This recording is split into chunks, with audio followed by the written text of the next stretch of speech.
Olá, que a paz do nosso Senhor Jesus Cristo esteja em cada coração que me ouve neste momento, que me assiste, que onde a minha voz está chegando, que possa estar chegando a paz de Deus, a alegria, que possa estar entrando na sua casa, na sua vida, tudo aquilo que o céu tem preparado para você. E eu estou aqui hoje com mais um versículo da Bíblia para estar compartilhando, lá em Provérbios capítulo 18, no versículo 21, onde está dizendo: a morte e a vida estão no poder da língua, e aquele que a ama comerá do seu fruto. Quando nós lemos esse versículo, eu acho tremendo, acho forte demais essa palavra, porque nós somos chamados de cristãos. E o que significa cristãos? Pequenos Cristo, ou seja, nós somos imitadores do Senhor Jesus Cristo nessa terra. Então, nós somos chamados de cristãos porque nós somos parecidos com Cristo. Então, quando a gente examina a nossa vida, a gente vai ver os nossos erros, a gente vê que a gente ainda tem muito o que consertar. Porque ser chamado de cristão, ser chamado de pessoas que parecem com Cristo, nós devemos agir como Ele, falar como Ele. E se somos parecidos com Ele, é porque nós seguimos os seus exemplos. E vocês já perceberam que quando a gente convive muito com uma pessoa, a gente passa a pegar as manias daquela pessoa. E quando eu estava meditando na palavra do Senhor, quando Pedro, Pedro era aquele que seguia Jesus, um discípulo de Jesus.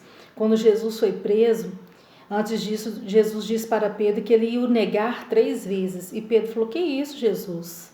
Nunca faria isso com o Senhor, né? Eu estou aqui te seguindo, mas nunca vou te abandonar. Mas a gente vê que Pedro, infelizmente, diante daquela circunstância difícil, quando Jesus foi pego, ali Pedro ele negou Jesus. E uma parte que me chama atenção é quando uma pessoa chega perto de Pedro e fala assim: olha, você estava com ele.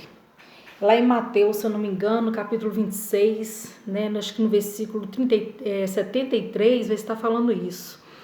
Que uma pessoa chega perto de Pedro e fala assim: olha, você estava com ele sim, porque o seu modo de falar te denuncia. Então, quando eu pego essa palavra para mim, eu acho tremendo porque Pedro andava com Jesus. E só de Pedro conversar, eles perceberam que o jeito de Pedro conversar parecia com Jesus. Não é forte isso? Então, quando a gente caminha com Cristo, a gente lê a Bíblia, a gente coloca ela em prática, a gente não é somente ouvinte, mas praticante da palavra, as pessoas que olham para a gente, elas falam assim: verdadeiramente, esse é um cristão, porque ele imita os passos de Cristo. E a gente precisamos vigiar mais a nossa boca, o que nós comemos, para não prejudicar o nosso corpo. Mas nós também precisamos vigiar aquilo que nós falamos, porque aquilo que nós falamos pode prejudicar aqueles que nos ouvem. E a palavra do Senhor diz lá em Tiago capítulo 3, depois vocês podem estar meditando nessa palavra, que há poder na língua. Aí vai estar comparando um navio tão grande que é controlado por um pequeno homem. E onde aquele homem ele vira aquele leme, aquele navio daquele tamanho acompanha. Então o que eu quero dizer? Que a língua é um órgão tão pequeno no nosso corpo, mas tem um poder tanto para matar como para trazer a vida. Então o que sai da sua boca tem poder para edificar como para destruir uma vida. Então nós precisamos vigiar mais aquilo que nós estamos falando.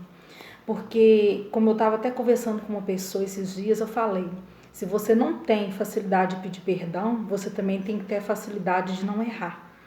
Porque quem não sabe pedir perdão também não deveria machucar ninguém, não é verdade? Então a gente vai ver que a língua pesa praticamente nada, mas são poucos que conseguem segurá-la. Então que possamos caminhar como Jesus, agir, falar como Jesus. Que possamos ser chamados de cristãos verdadeiramente, mas cristãos porque nós carregamos sim a marca de Cristo, porque nós imitamos os passos dele. E lá em Malaquias 3,18 fala que há diferença entre aquele que serve e aquele que não serve a Deus. Que todos, ao olhar para a minha vida, para a sua vida, possa ver Jesus. Então tudo que nós formos fazer a partir de agora, nós vamos parar um pouquinho e perguntar: o que Jesus faria se ele estivesse aqui agora no meu lugar? O que Jesus falaria se ele estivesse aqui agora recebendo essa afronta que eu estou recebendo? Que possamos ter a cada dia exemplos de Cristo na nossa vida, para chegarmos a bater no peito, como o apóstolo Paulo disse: sede meus imitadores, assim como eu sou de Cristo. e você possa receber essa palavra e a partir de hoje você possa ser uma pessoa que imita os exemplos de Cristo. Porque se você for pegar os evangelhos e olhar a história de Jesus, você vai apaixonar por ele, porque ele só deixou bons exemplos a ser seguidos. Então que a paz de Deus esteja no nosso coração e que nós venhamos ter forças, sabedoria para agir que nem Cristo. Amém?